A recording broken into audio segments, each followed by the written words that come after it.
High levels of unemployment in Malawi is affecting many youths in a country whose population is projected to be over 20 million people as of May 2022, according to World Meta elaboration of the latest United Nations data. This population is largely youthful, with 80% of the youth's population aged below 35 years and with a median age of 17. In the long term, the Malawi unemployment rate is projected to trend around 5.80% in 2022 and 5.70% in 2023, according to econometric models. The root cause of the youth unemployment in Malawi is lack of jobs, which itself is caused by limited structural transformation of the economy. Internationally and Malawi, the typical policy response to youth employment challenge is to focus on vocation and skills training for youth. Vocational education and training, also called career and technical education, prepares learners for jobs that are based in a manual or practical activities, traditionally non-academic and totally related to a specific trade, occupation or vocation. The training is a crucial element that links young people's competencies with employers' needs. Bringing vocational training closer to the needs of dynamically changing and evolving labor markets and economies can help young people move into more productive and sustainable jobs. Transport and General Workers Union of Malawi adopts the typical policy response to youth unemployment challenges by introducing vocational and skills training centers in areas of Chigalu, Lundu and Kapeni in Blantyre district.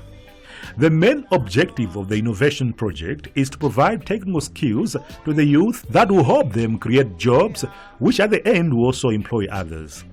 The union, in conjunction with Southern Region Informal Sector Training Providers Association, SORISTIPA, recruited several youths who are taking part in different vocational trainings like motor vehicle and cycle mechanics, tailoring, painting and decorations, among other areas.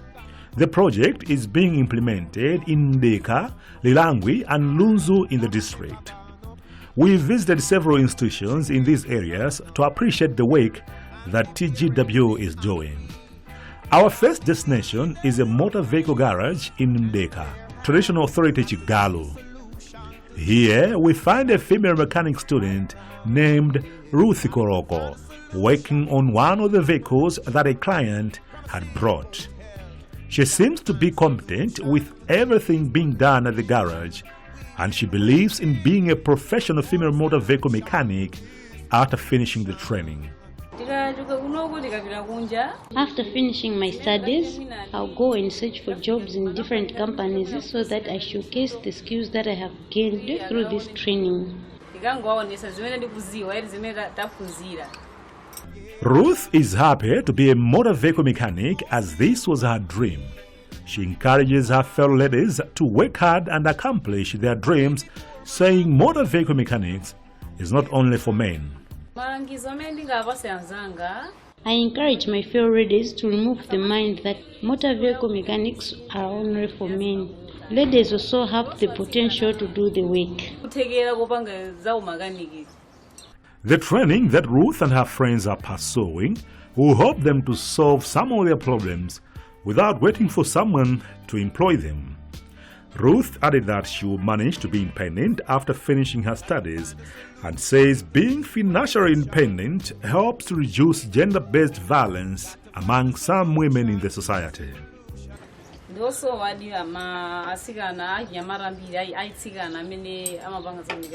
Female motor vehicle mechanics are not common, but being a female mechanic is very important because the skills that I have will be used without necessarily depending on someone to employ me.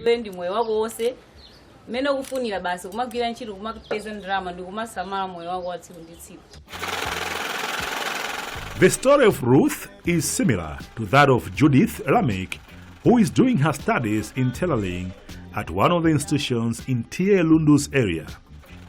Judith thinks the skills that she will get after the studies will help her for the rest of her life. The training that we are doing here is very important.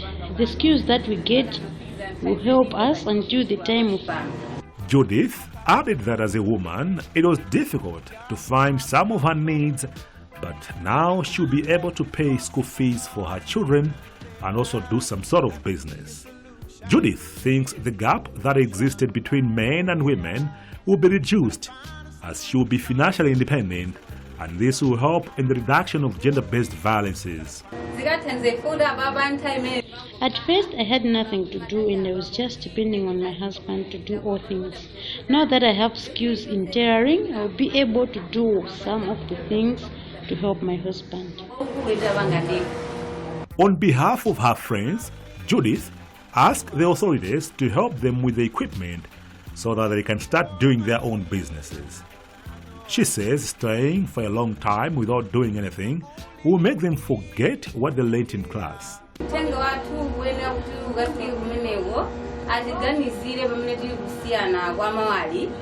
We are asking the authorities to consider helping us with machines so that the skills that we get will be used and help us to meet our daily need.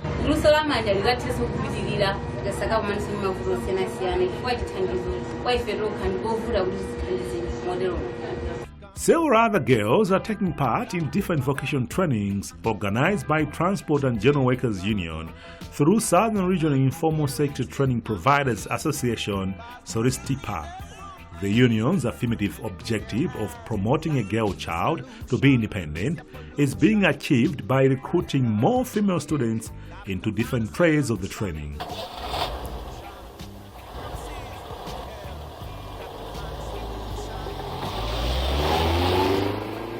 Our visit in areas of Traditional Authority Chigalu, Lundu, Kapeni in Blantyre has seen that every sector of training has female students who believe that they will be independent after finishing their studies. Painting, decorations and motorcycle mechanics are some of the vocational trainings offered under this innovation project by TGWU in Blantyre rural areas. In Traditional Authority Chigalu and Lundu, for example, we found students doing their work where they seem to have acquired different skills in painting and decorations.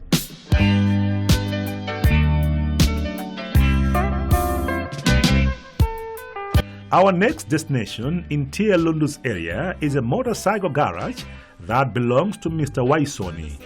Here we find a young man busy fixing a motorcycle. The young man captured our attention and we stopped to watch him and his friends doing their work. A fellow student told us that he's happy having been trained as a motorcycle repairer and said this will help him. He further said he will try to open his garage but asked the authorities to help them with startup capital for them to buy required equipment and start their own businesses. We are asking authorities to consider giving us capital so that we can buy equipment and start our businesses.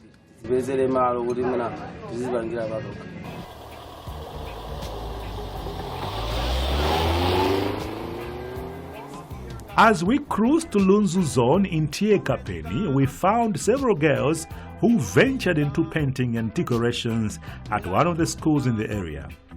Representing the female painters and decorators, Faith Chauluka says doing this training is something that comes from her heart, and therefore she will make sure that through her works, companies know her.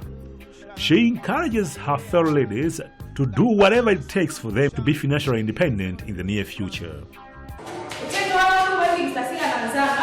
My message to my fellow girls is that we have to venture into mechanical skills than waiting for government to employ us. There is no space for all of us in the government. After engaging with the painters and decorators, the next trade in Kapeni's area is motor vehicle mechanics. Here, we appreciated the work of young men at Lunzu's own motor vehicle garage. They're able to explain to us how the motor vehicle engine works. They helped us understand their work through explanation that was made one after another.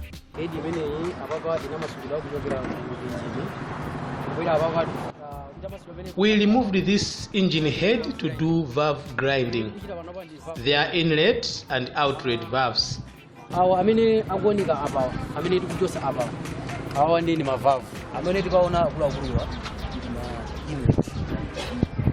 The big ones are called inlet, while the small ones are outlet valves.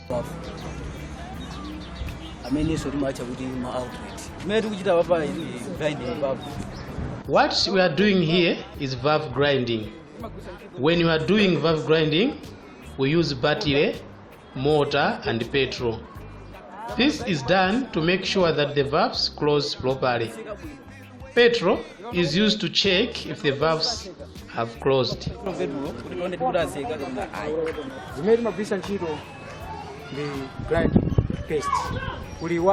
We also use fine or coarse grinding paste.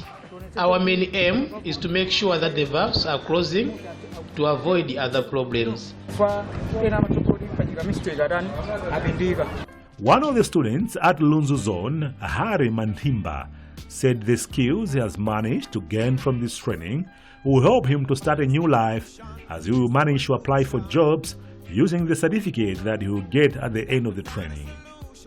He added that he will start his own garage if he will have a chance to get a loan from different microfinance institutions.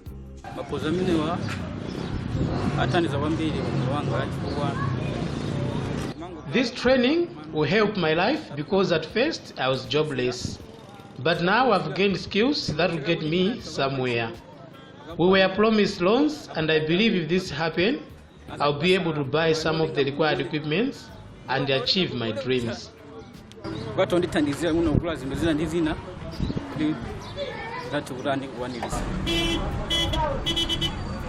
As the journey continues, we visited students who are taking part in electrical installation trainings at one of the sites that Solispa identified within the area. At Kide's Grammar Campus, we found lessons in progress with students doing their work. The sample of electricity connection that we find here is exactly like that of a big house. Yes, we see electricity lights, but we don't know the electricity is connected. Getting skills and creating jobs is one of the core values of this project. Just like what the other students said in different trades, as an electrician, Weston Lamia says he is confident that after finishing his studies, he will surely start his business. He also continues asking the authorities to consider helping the youth with loans that will help them start business and employ others. They plan to give us loans after the studies to start our businesses. I ask those in authority to take a leading role in helping the youth so that we become independent. We therefore dropped down tools and paid attention to the lessons about electrical installation, where the explanations and lessons at the institution give hope that you can become an electrician in a single day. Taking advantage of being the only female electrician at the institution, Olivia Nazombe stood up and explained what she knows in electrical installation. The female electrician was explaining things while complimenting her ways that becoming an electrician was her dream. An ESCOM light from a pole is connected to this wire, is black and red. From there it is connected to a main switch. The red wire brings electric power and it is bridged to circuit holders. The works of electrical installation students at this school are seen through different areas where they worked on attachment bases, some of them being Mulambe Missions Hospital and Makilama General Dealer's Shop within Lunzu area in Blantyre. Those that were trusted to teach students in different vocational trainings spoke in one voice, but urging the students to be trustworthy and dedicated in their day-to-day work, saying this will help them to succeed in their future. I advise these students to be hard workers for them to be self-reliant. Several years have passed since I did my studies, but until now I have never asked for employment anywhere else.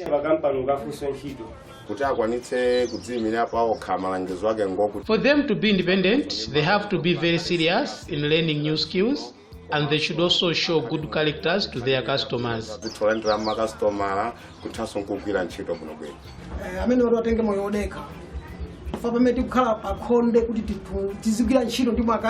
These students will need to be humble. They will meet different people in line of their duties. Being humble will help them to work well with their customers. The only secret of every business is to show love to all the people who are doing business with you.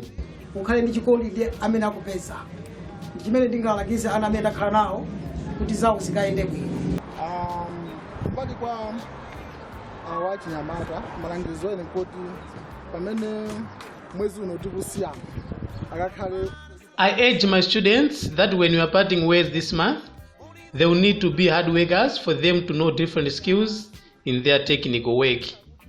When they don't show patience, they will find difficulties working with other people. Only patience will help them to do well in the future.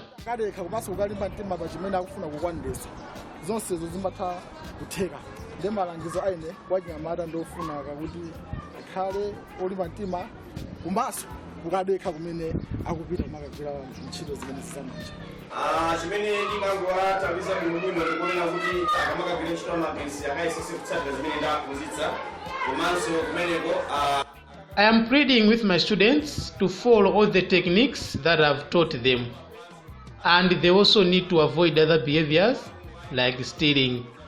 Their work will take them to different houses, so other behaviors will spoil their career. I urge them to be good and God-fearing and avoid drinking beer when they start having money.